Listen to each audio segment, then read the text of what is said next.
രാജ്യത്തുടനീളം ക്രൈസ്തവർക്കും ക്രൈസ്തവ ദേവാലയങ്ങൾക്കും നേരെ ആക്രമണങ്ങൾ നടക്കുകയാണ്. സംഘപരിവാറിന്റെ പിന്തുണയോടുകൂടിയാണ് ഈ ആക്രമണങ്ങൾ നടക്കുന്നത്. അതിന്റെ ഭാഗമായിട്ടാണ് ജബൽപൂരിൽ ഫാദർ ഡേവിസ് ഉൾപ്പെടെയുള്ളവർ ആക്രമിക്കപ്പെട്ടു. പള്ളികളിൽ തീർത്ഥാടനത്തിന് വന്ന സംഘം ജബൽപൂരിൽ അച്ഛൻ്റെ പള്ളിയിൽ സന്ദർശിച്ച് മടങ്ങിപ്പോകുന്ന വഴിക്കാണ് അവരെ ഒരു സംഘം ആക്രമിക്കുകയും സ്ത്രീകളെ ഉൾപ്പെടെയുള്ളവരെ ആക്രമിക്കുകയും ചെയ്തു. അതറിഞ്ഞ് ആ സംഭവ സ്ഥലത്ത് ചെന്ന അച്ഛനും മറ്റു ഒരു വികാരിയും ക്രൂരമായി ആക്രമിക്കപ്പെട്ടു.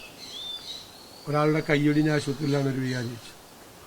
ഇതേ സംഭവം തന്നെയാണ് ഒഡീഷയിൽ നടന്നത്. ഒഡീഷയിൽ ചെയ്തത് പോലീസാണ്. പള്ളിയിൽ കയറി 300ഓളം പോലീസുകാർ അച്ഛനെയും വികാരി അച്ഛനെയും സഹവികാരിയെയും ക്രൂരമായി ആക്രമിച്ചു.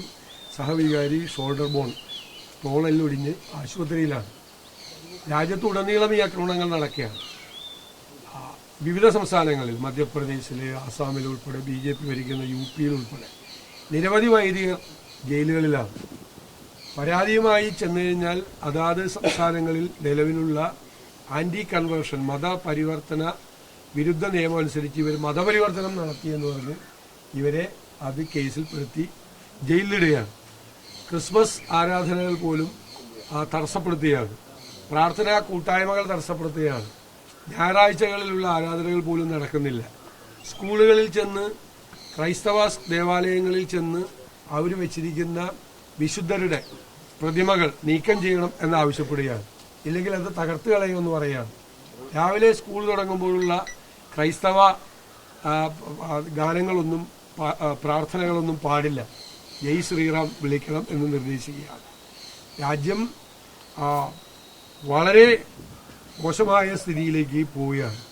ന്യൂനപക്ഷങ്ങൾ ഭയങ്കരമായി ആക്രമിക്കപ്പെടുകയാണ്. അതിൻ്റെ മീതെയാണ് RSSന്റെ മുഖപത്രമായ ഓർഗനൈസറിലെ വെബ് പോർട്ടലിൽ വന്ന ലേഖനം. അത് വഖഫ് ബില്ല് കഴിഞ്ഞു, ഇനി ക്രൈസ്തവരുടെ നേരെ നോക്കാം. അവർക്ക് 7 കോടി ഹെക്ടർ സ്ഥലം, 726 കോടി ഏക്കർ സ്ഥലം അവരുടെ കയ്യിലുണ്ട്.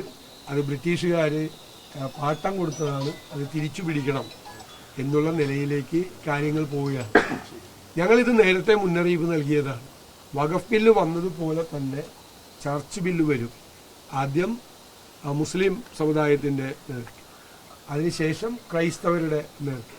അപ്പോൾ കേരളത്തിൽ ഈ സംഭവം മുനമ്പം വിഷയവുമായി കൂട്ടിക്കുഴച്ച് അതൊരു 2 മതങ്ങൾ തമ്മിലുള്ള സംഘർഷമാക്കി മാറ്റാൻ ശ്രമിച്ചു. അന്ന് ഞങ്ങൾ എല്ലാവരോടും മുന്നറിയിപ്പ് നൽകി, ഒരിക്കലും ഇത് 2 മതങ്ങൾ തമ്മിലുള്ള സംഘർഷത്തിന്റെ പ്രശ്നമല്ല. ഇത് യഥാർത്ഥത്തിൽ ഇത് ന്യൂനപക്ഷങ്ങൾക്കുള്ള അവകാശങ്ങൾ, ഭരണഘടന നൽകുന്ന അവകാശങ്ങളിലേക്കുള്ള കടന്നുകയറ്റമാണ്. അത് വഖഫ് ബില്ലിൽ തുടങ്ങിയെന്ന് മാത്രമേ ഉള്ളൂ, അത് ഇതിൽ കൂടി അവസാനിക്കും. അപ്പോൾ അവരുടെ അതിനെതിരായിട്ടുള്ള അതിശക്തമായ നിലപാടാണ് ഇന്ത്യൻ നാഷണൽ കോൺഗ്രസും ഇന്ത്യ മുന്നണിയും ദേശീയ തലത്തിലെടുത്തിരിക്കുന്നത്.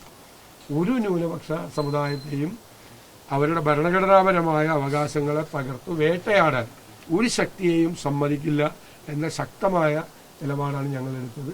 ആ നിലപാടുമായി ഞങ്ങൾ മുന്നോട്ട് പോകും. അതുമായി ഡേവിസ് അച്ഛൻ്റെ കുടുംബമാണ് ഇവിടെയുള്ളത്. അദ്ദേഹത്തിൻ്റെ കുടുംബം, സഹോദരൻ ഉൾപ്പെടെയുള്ള കുടുംബാംഗങ്ങളെ കണ്ട് ഈ വിവരങ്ങൾ കൂടുതൽ ആരായുകയും അവർക്ക് പൂർണ്ണമായ ഐക്യദാർഢ്യം, അവരോടൊപ്പം ഞങ്ങൾ എല്ലാവരും ഉണ്ട്, ആ ഐക്യദാർഢ്യം പ്രകടിപ്പിക്കാൻ കൂടിയാണ് ഈ അദ്ദേഹത്തിൻ്റെ കുടുംബത്തിൽ വന്ന് അദ്ദേഹത്തിൻ്റെ സഹോദരനെ കണ്ടത്.